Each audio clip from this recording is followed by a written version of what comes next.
Hello दोस्तों, नमस्कार, जय हिंद। मैं अरविंद सिसोदिया एक बार पुनः आप सभी का हार्दिक स्वागत करता हूं सत्यगत डिफेंस एकेडमी के ऑनलाइन प्लेटफॉर्म पर। तो मेरे प्यारे मित्रों, आज जो है वो भाग 4 चल रहा है हमारा टेस्ट सीरीज का। जल्दी से लाइव क्लास ज्वाइन कीजिए। भाग 5 सॉरी। जल्दी से लाइव क्लास ज्वाइन कीजिए, इसे शेयर कीजिए, कमेंट कीजिए। कमेंट बॉक्स में अवश्य रूप से जय हिंद लिखें, प्रश्न पढ़े, ऑप्शन देखें, ऑप्शन से उसका आंसर निकालें। ये आपका कार्य रहेगा। उन सभी से पहले लाइव क्लास को ज्वाइन कर ले, इसे शेयर कर ले। देखते हैं दोस्तों, प्रश्नों की ओर बढ़ते हैं। देखते हैं कौन सा प्रश्न है, किस प्रकार से पूछा गया। पहला प्रश्न देखिए, 15 प्रश्न रहेंगे इसमें। आधे घंटे क्लास में 15 प्रश्न हम करवाएंगे, सॉल्यूशन होगा। चलिए पहला प्रश्न है, किस देश को मध्य रात्रि के सूर्य का देश कहा जाता है। मोस्ट इंपोर्टेंट और इजी भी सवाल है, ठीक है। विविध से लिया गया है। मध्य रात्रि के सूर्य का देश, उगते सूर्य का देश और डूबते सूर्य का देश, 3 प्रकार के सूर्य से संबंधित देशों के सवाल पूछे जाएंगे, ठीक है। तो उगते सूर्य का जापान हो गया, मध्य रात्रि का आपके ये हो गया, इसमें से ऑप्शन दे दीजिए, और आपके डूबते सूर्य का ब्रिटेन हो गया। चलिए आ जाइए। तो सौरभ नेगी जुड़ चुके हैं हमारे साथ, जय हिंद। पहले प्रश्न का बी आंसर दिया, नॉर्वे, बिल्कुल करेक्ट आंसर है। तो पहले में आंसर क्या होगा, बी, नॉर्वे, ठीक है। मध्य रात्रि के सूर्य का देश, मध्य रात्रि के सूर्य का देश आपके नॉर्वे कहलाएगा। बिल्कुल सही है सौरभ नेगी, आप एकदम उचित आंसर दिया है आपने। अगला प्रश्न देखते हैं। चलिए प्रश्न देखिए दूसरा, चिल्का झील कहाँ पर स्थित है। अब देखिए चिल्का झील में आपके सामने दोस्तों क्या आता है कि यहाँ पर तो हालांकि ऑप्शन में नहीं है, परंतु जम्मू कश्मीर अवश्य रूप से आता है, क्योंकि हम सोचते हैं कि ये चिल्का झील भारत की सबसे बड़ी खारे पानी की झील है, ठीक है। और हम सोचते हैं कि जो बड़ी बड़ी झीलें हैं वो सारी कहाँ पर हैं, आपके जम्मू कश्मीर में। तो जम्मू कश्मीर ऑप्शन आएगा, पर कंफ्यूजन नहीं होना है आपको, इसमें से आंसर देना है। चिल्का झील पूछी है, जल्दी से कमेंट कर दीजिए। चिल्का झील, डल झील, इनसे संबंधित सवाल आता है। इजी सवाल है, कोई संशय नहीं। दूसरे में आंसर दे दिया सौरभ नेगी ने, ए आंसर। हाँ, उगते सूर्य का जापान, वेरी गुड, बिल्कुल। समुद्र सिंह चौपासनी आज जुड़ चुके हैं काफी समय बाद, ए आंसर दिया है दूसरे का, चिल्का ओडिशा, बिल्कुल करेक्ट आंसर है, ठीक है। Chilika Odisha correct answer.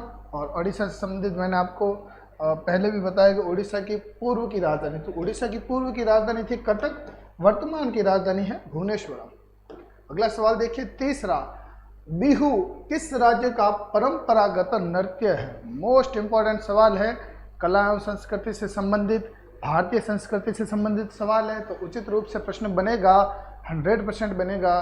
बिहू का तो बनता ही है।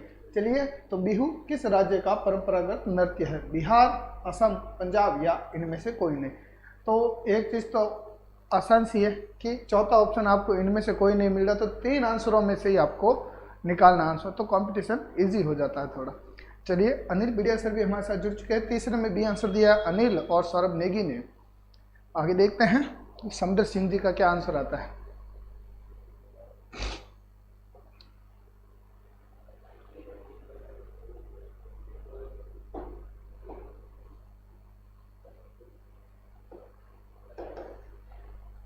हाँ दोस्तों, आ जाइए। अचल सिंह जुड़ चुके हैं, गुड मॉर्निंग, जय हिंद। चलिए, तो बिहू किस राज्य का परंपरागत नृत्य है, तो आपके असम, ठीक है। अगला सवाल देखिए, 3 सवाल कर चुके हैं, थोड़ा धीरे चलेंगे क्योंकि आधे घंटे की क्लास है, प्रश्न तो अभी हो जाएंगे। लंदन किस नदी के किनारे स्थापित है या स्थित है, ठीक है ना। लंदन किस नदी के किनारे स्थित है, जल्दी से कमेंट कर दीजिए दोस्तों।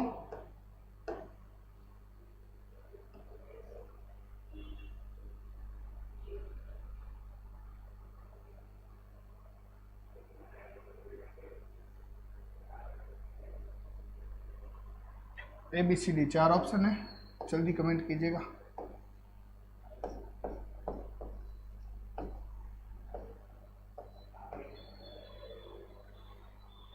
हाँ, देखते हैं आंसर आप सभी का। एक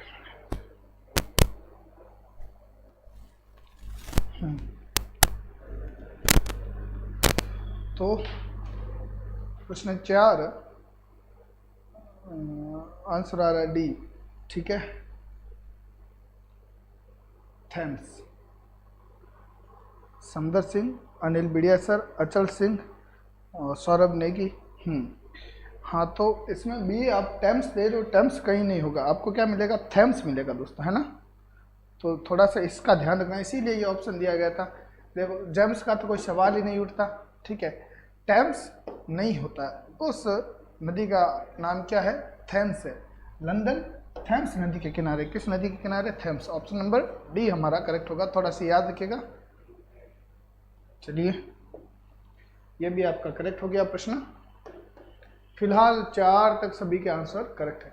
अगला सवाल देखिए, 5वां, नक्शे का प्रयोग क्या खोजने में किया जाता है। तो नक्शे का प्रयोग किसके लिए किया जाता है, देखो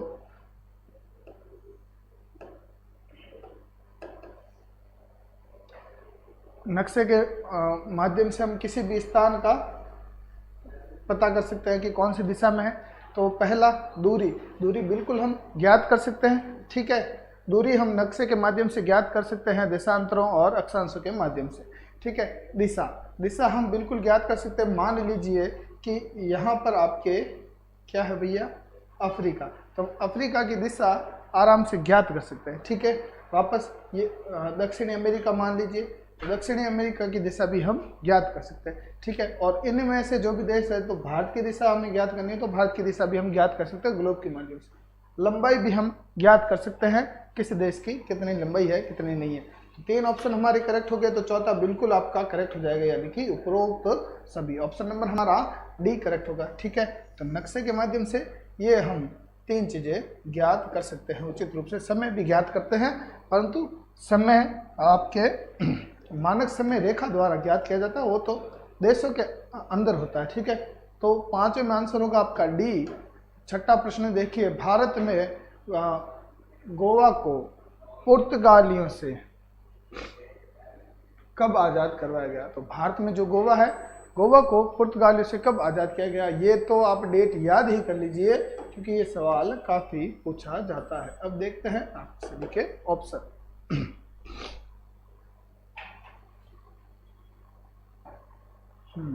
समदर सिंह, अचल सिंह, अनिल बिडियासर, सौरभ नेगी। 5 में सभी का डी आंसर था, वेरी गुड। 4 में भी लगभग डी आंसर आया था। 6 में बी आंसर दे रहे सौरभ नेगी जी और समदर सिंह जी, अचल सिंह जी, सौरभ जी, ठीक है। आंसर क्या आ रहा, बी 1961 बिल्कुल करेक्ट आंसर है, कोई समस्या नहीं है, कोई दोहराया नहीं है। 1961 एकदम आपका करेक्ट आंसर होगा दोस्तों, ठीक है। 6 में बी आंसर, बी में क्या है 1961। तो 1961 में गोवा आज़ाद हुआ था पुर्तगालियों से, ठीक है। स्वतंत्रता के बाद यदि कोई आज़ाद हुआ तो वो गोवा हुआ आपके, ठीक है, ये याद रखिएगा। गोवा और आपके देखा जाए तो अंडमान निकोबार भी स्वतंत्रता के बाद ही आज़ाद हुआ था, ठीक है। उस पर पहले भारतीय सैनिकों ने झंडे गाड़ दिए थे वहाँ पर जाकर, फिर बाद में आपके पाकिस्तानी सैनिक आए थे, परंतु पाकिस्तानी सैनिकों ने दूर से देखा तो अंडमान निकोबार पर भारत का झंडा लहरा रहा था, यानी कि तिरंगा लहरा रहा था। 7वां प्रश्न है, नेशनल बोटनिकल गार्डन किस शहर में स्थित है। तो बोटनिकल गार्डन होता क्या है, पहले सवाल तो यही आता है कि बोटनिकल गार्डन क्या है। देखो नॉर्मली गार्डन क्या होते हैं, नॉर्मली उद्यान क्या होते हैं, जिस पर अनेक प्रकार के जीव जंतु भी मिल जाते हैं हमें, ठीक है। जैसे जोधपुर में ही ले लेते हैं, तो जोधपुर में उम्मेद उद्यान है, तो उम्मेद उद्यान है जिसे हम पब्लिक पार्क के नाम से भी जानते हैं। तो वहाँ पर हमें जीव जंतु भी मिलते हैं, पेड़ पौधे भी मिलते हैं, मतलब प्राकृतिक वहाँ की जो उपज है वो हमें देखने को मिलती है।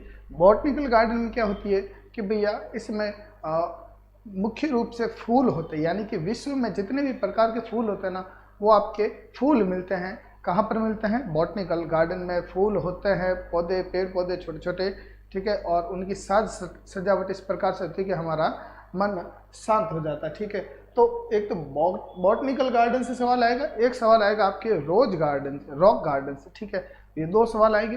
रॉक गार्डन आपके चंडीगढ़ में है, बॉटनिकल गार्डन निम्न में से देखा जाए तो दोस्तों कहाँ पर होगा, लखनऊ में होगा। परंतु बॉटनिकल गार्डन, भारत का सबसे बड़ा बॉटनिकल गार्डन पूछा जाए आपसे, और उन सब में से मान लीजिए लखनऊ भी आ गया। उत्तर प्रदेश में 4 बॉटनिकल गार्डन है, दिल्ली में है, वेस्ट बंगाल में है, भारत का सबसे बड़ा जो बॉटनिकल गार्डन है वो दोस्तों आपके बंगाल में है। कहाँ पर है? पश्चिम बंगाल, कोलकाता में। तो याद रखिएगा, जब भी कोलकाता ऑप्शन में आ जाए तो 100% सबसे पहले वो देना है। कोलकाता जब भी आए तो पहले कोलकाता आंसर देना है, बाद में लखनऊ वगैरह को देखना है, ठीक है। तो देखते हैं 7वां प्रश्न, आंसर सभी का ए आया होगा, ठीक है। प्रमोद ठाकुर, तेज सिंह राठौड़, अचल सिंह, सौरभ नेगी, समदर सिंह, ये सभी हमारे साथ जुड़े हुए हैं और गुरु का हाल है, कृपा है भाई हमारी बेटा। चलिए आंसर ए आ रहा सभी का, लखनऊ, बिल्कुल करेक्ट है। तो लखनऊ और आप एक पश्चिम बंगाल भी, एक कोलकाता भी याद रख सकते हैं, ठीक है। कोलकाता वाला सबसे बड़ा है।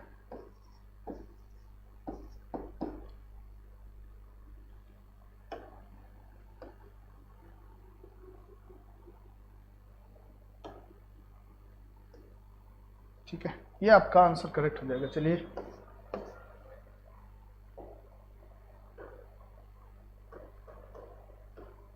सवाल देखिए 8वां, भारत में मुद्रा की छपाई किसके द्वारा की जाती है? अब मुद्रा क्या होती है? पैसे, ठीक है। पैसों की छपाई, रुपयों की छपाई किसके द्वारा की जाती है, यानी कि किस संस्था द्वारा की जाती है, या आप कह लीजिए किस मतलब हाँ ये संस्था ही होगी। किसके द्वारा की जाती है? सरकारी, गवर्नमेंट किसके द्वारा की जाती है, ठीक है। सेबी, फिक्की, आरबीआई या इनमें से कोई नहीं। 4 सवाल है, 4 ऑप्शन है, 4 में से जल्दी से कमेंट कर दीजिए, ठीक है। लाधु जी ने लखनऊ आंसर दिया था, ठीक है। सौरभ नेगी ने 8 में दिया है सी आंसर। 8 में क्या दिया है भैया? C answer. सी में है आरबीआई, ठीक है, ये भी सही है। तो आरबीआई द्वारा क्या किया जाता भैया? नोटों की छपाई का कार्य दिया जाता है, ठीक है। तो फिर वो नोट छपकर किसके अंडर में आते हैं? तो आरबीआई के अंडर में आते हैं, यानी कि रिजर्व बैंक ऑफ इंडिया, ठीक है। कभी कभी इससे संबंधित इसकी फुल फॉर्म भी पूछ लेते हैं, तो आप वो भी याद रख सकते हैं, रिजर्व बैंक ऑफ इंडिया। ये आपका करेक्ट आंसर होगा, कोई समस्या नहीं। ये लीजिए, हो गया करेक्ट। देखते हैं कमेंट किसने क्या क्या किया। आरबीआई के द्वारा लाधु गजाई, समदर सिंह, चौपासनी, अचल सिंह, एमएस चौधरी चौहटन काफ़ी देर बाद आए हैं, तेज सिंह राठौड़, प्रमोद ठाकुर। ओके दोस्तों, अगला सवाल निकाल दें। चलिए अगला सवाल निकालते हैं आपके लिए। इजी सवाल है, इतना हार्ड नहीं है जितना आप जानते हो। अगला सवाल है 9वां, डैश डैश डैश ने सती प्रथा के उन्मूलन में योगदान दिया।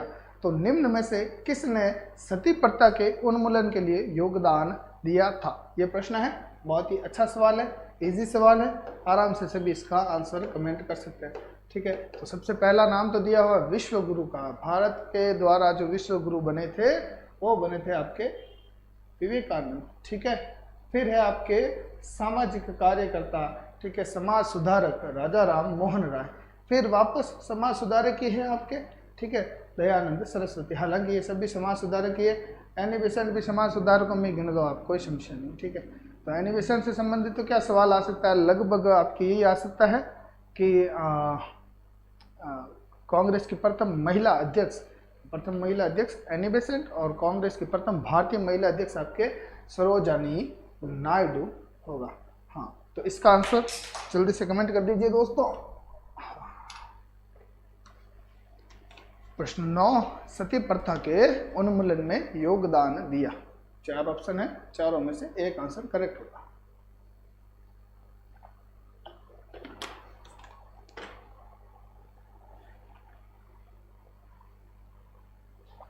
बी आंसर सभी का। तेज सिंह राठौड़, अनुज कुमार, लाधु गजाई, प्रमोद, अचल सिंह, सभी का आंसर क्या है? बी। बी में क्या है? राजा राम मोहन राय। बिल्कुल करेक्ट, एकदम 100% सही आंसर है आपका। राजा राम मोहन राय ने सती प्रथा के उन्मूलन में योगदान दिया था। बढ़ते हैं अगले प्रश्न की ओर, देखते हैं अगला प्रश्न क्या होगा हमारे लिए। प्रश्न संख्या 10, इंडियन सुपर लीग भारत में डैश डैश डैश खेल के लिए खेल को प्रोत्साहित देने में देने के लिए एक प्रयास है इंडियन सुपर लीग। अब जल्दी से कमेंट कर दीजिए। अब इसके बारे में जानकारी देंगे थोड़ी सी, परंतु बाद में देंगे, पहले नहीं देंगे। पहले यदि इसका बता देंगे तो आपको आंसर आ जाएगा। चलिए,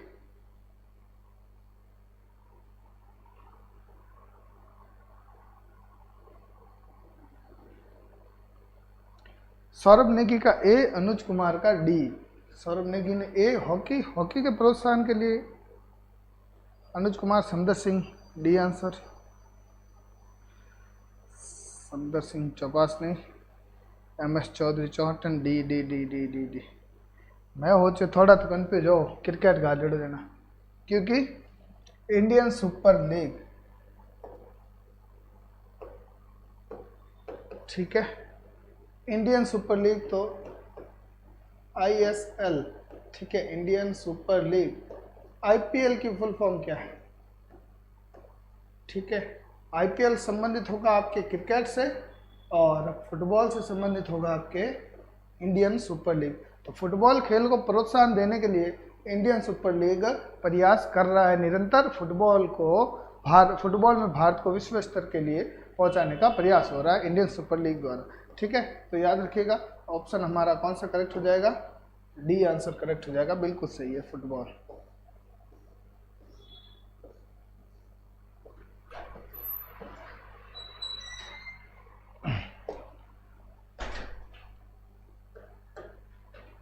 प्रश्न देखिएगा अगला,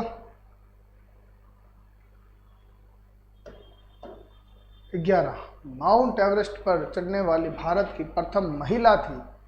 ठीक है, भारत की प्रथम महिला कौन थी जो माउंट एवरेस्ट पर सर्वप्रथम चढ़ी थी? ठीक है, ऑप्शन आप सभी के सामने, जल्दी से कमेंट कर दीजिए। जसवंत सिंह राजपूत। सर एग्ज़ाम कब होगा? हो जाएगा सर जी, 1 महीने में हो जाएगा। हाँ, जल्दी में हो गया था, कोई समस्या नहीं। चलिए, सौरभ नेगी, अचल सिंह, जसवंत सिंह राजपूत, MS चौधरी चौहटन, प्रमोद ठाकुर, तेज सिंह राठौड़, ये सभी, अनुज कुमार, ये सभी हमारे साथ जुड़े हुए हैं। 11 में आंसर आ रहा है सी, बछेंद्री पाल। ठीक है, PT उषा का बताइए भैया, PT उषा को किस नाम से जाना जाता है? फातिमा बीबी किसके लिए प्रसिद्ध है? कर्णम मल्लेश्वरी किसके लिए प्रसिद्ध है? क्यों जाना जाता है इनको? ठीक है, ये भी कमेंट कीजिएगा आप। और Indian premier league, MS Chaudhary Chauhtan ने आंसर दिया, बिल्कुल करेक्ट आंसर दिया था। IPL का जो फुल फॉर्म में IPL की वो क्या है? Indian premier league. ओके, इसमें सभी का सी आंसर आ रहा है, बछेंद्री पाल, ये तो आपके बिल्कुल करेक्ट हो गया। उड़न परी बिल्कुल हो गया। कौन हो गई भैया? PT उषा। फातिमा बीबी का बता दीजिए, फातिमा बीबी भारत की किस प्रकार की प्रथम महिला थी, ये आपको बताना है। प्रथम महिला किस क्षेत्र में थी, ये बताना आपको है ना। ठीक है,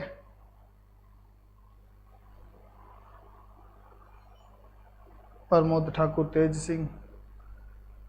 ठीक है, 11 में PT उषा को उड़न परी लिख देते हैं, उड़न परी के नाम से जाना जाता है। ठीक है, बछेंद्री पाल आपके करेक्ट आंसर है। फातिमा बीबी का बता दीजिए जल्दी से।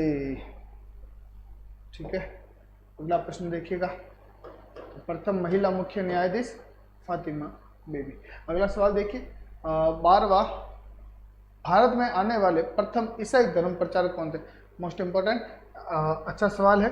ईसाई और आपके कौन सा धर्म होता है? मुस्लिम धर्म, यानी कि इनको क्या कहते हैं हम? मुसलमानों को। मुस्लिम और ईसाई धर्म से संबंधित यही सवाल आएंगे कि प्रथम प्रचारक कौन थे या इनके प्रणेता कौन थे, ऐसे सवाल आपसे पूछे जाएंगे। ठीक है, इनके जन्म से संबंधित और इनकी मृत्यु से संबंधित सवाल आते हैं। 4 ऑप्शन है, बार सवाल है। भारत में प्रथम, ओहो, IPL सट्टेबाज, हाँ, सौरभ नेगी। प्रथम महिला न्यायाधीश फातिमा बीबी, सर्वोच्च न्यायालय। ओके, 12 में आंसर आ रहा है आप सभी का सी से कैट, समदर सिंह ने दिया A से एप्पल।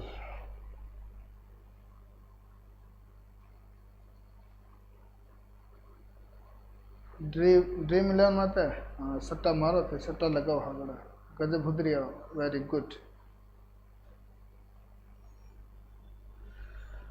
तो आंसर ए और सी में लगभग कन्फ्यूजन चल रहा है आप सभी के। तेज सिंह ने सी दिया था, MS चौधरी चौहटन ने सी, सौरभ नेगी का सी, समदर सिंह का ए, तेज सिंह राठौड़, MS चौधरी चौहटन, वापस ए आंसर आया है। अच्छा हाँ दिया, ए नहीं आया। प्रमोद ठाकुर बी, अचल सिंह सी। तो ये सवाल बिल्कुल आपको कंफ्यूज कर रहा है, परंतु आपको बता दूं मैं कि भारत में आने वाले प्रथम ईसाई धर्म के प्रचारक थे आपके सेंट थॉमस। कौन थे? Saint Thomas.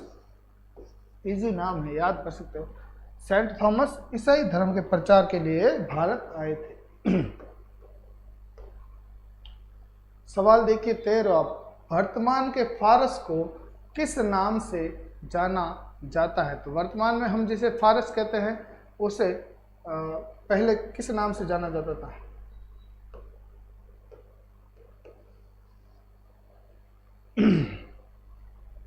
कमेंट कीजिए। Israel, Iran, Iraq, Kuwait.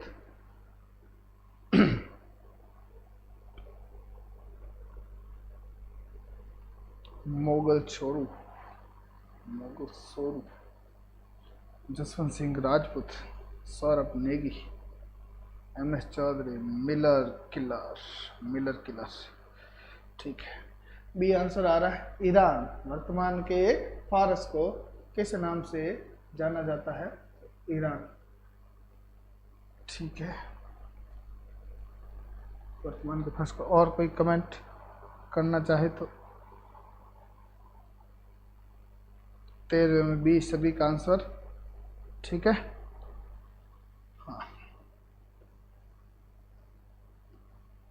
ये आपका हो गया करेक्ट आंसर। तो फारस को क्या कहा जाता भैया? ईरान। क्या कहा जाता था? ईरान कहा जाता था। वर्तमान में हम कहते हैं फारस, यानी फारस की खाड़ी वगैरह पड़ा। अगला सवाल है 14, मद्रास का युद्ध कब हुआ था? यहाँ पर सभी का, मुझे जहाँ तक लगता है सभी का गलत सवाल, गलत आंसर आएगा। मद्रास का युद्ध कब हुआ था? जल्दी से कमेंट कर दो भैया। 1556, 1612, 1746, 1757।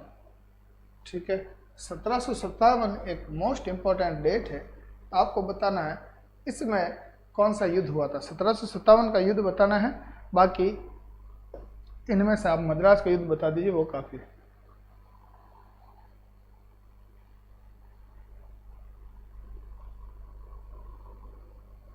Mesopotamia, Iraq. ठीक है, बिल्कुल। मेसोपोटामिया का अर्थ दो नदियों के बीच की भूमि। ठीक है,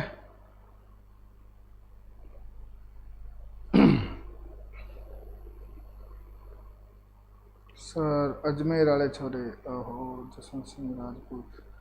ठीक है, Anil Bidiya sir B, Pramod Thakur B, Saurabh Negi C. अच्छा बी उसमें दिया था, 14वें में सी से आंसर स्टार्ट हो रहा है। सौरभ नेगी, तेज सिंह राठौड़, MS चौधरी, समदर सिंह चौपासनी, अनिल बिड़िया सर और जसवंत सिंह, MS चौधरी। प्लासी का युद्ध। ठीक है, 1757। ठीक है, बिल्कुल करेक्ट है, प्लासी का। ओके ओके ओके, कोई समस्या नहीं। तो हमें दो डेट याद रखनी है। मद्रास का युद्ध पूछा जाए तो 1746 आपके करेक्ट होगा। प्लासी का युद्ध पूछा जाए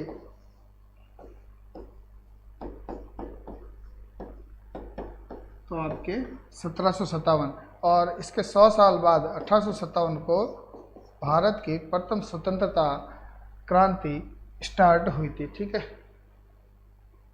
ये हटा दो, मैं फिर कंफ्यूजन होगा PDF। चलिए लास्ट सवाल आज का, प्रश्न पढ़िएगा, उत्तर दीजिएगा। देखते हैं इजी है या हार्ड है। भारतीय योजना आयोग का गठन किस सन में हुआ था? ठीक है, अच्छा सवाल है। योजना आयोग का गठन है ना, कब किया गया था? 1951, 1950, 1949 या 1948? तो ये सारी डेटें आपके सामने स्वतंत्रता के बाद की है। ठीक है, परंतु एक डेट है, एक सन है जो आपके संविधान के लागू होने के बाद की है। ठीक है, तो आप आराम से आंसर निकाल सकते हैं, कोई समस्या नहीं। 1950 सभी का आंसर क्या आंसर आ रहा है? योजना आयोग का गठन 1950 को बिल्कुल करेक्ट आंसर है। 48, 49, 50, 51, ठीक है। करेक्ट आंसर क्या हो जाएगा? 1950 को भारतीय योजना आयोग का गठन हुआ था। ये लीजिए 1950 में हुआ, ठीक है। ये तो हुआ दोस्तों आपका सेशन समाप्त। सत्य केतु लिखा हुआ आ चुका है आपके साथ। अब दोस्तों अगली क्लास आपकी साइंस की होगी और फिर मैथ की, तो ऐसे ही बने रहिए साथ में। क्लासें देखते रहिए, पढ़ते रहिए, बढ़ते रहिए, हंसते रहिए, खेलते रहिए, मुस्कुराते रहिए और तैयारी करते रहिए, ठीक है दोस्तों। कल पुनः इसी समय आपसे मुलाकात करेंगे, तब तक के लिए धन्यवाद। जय हिंद और जय भारत।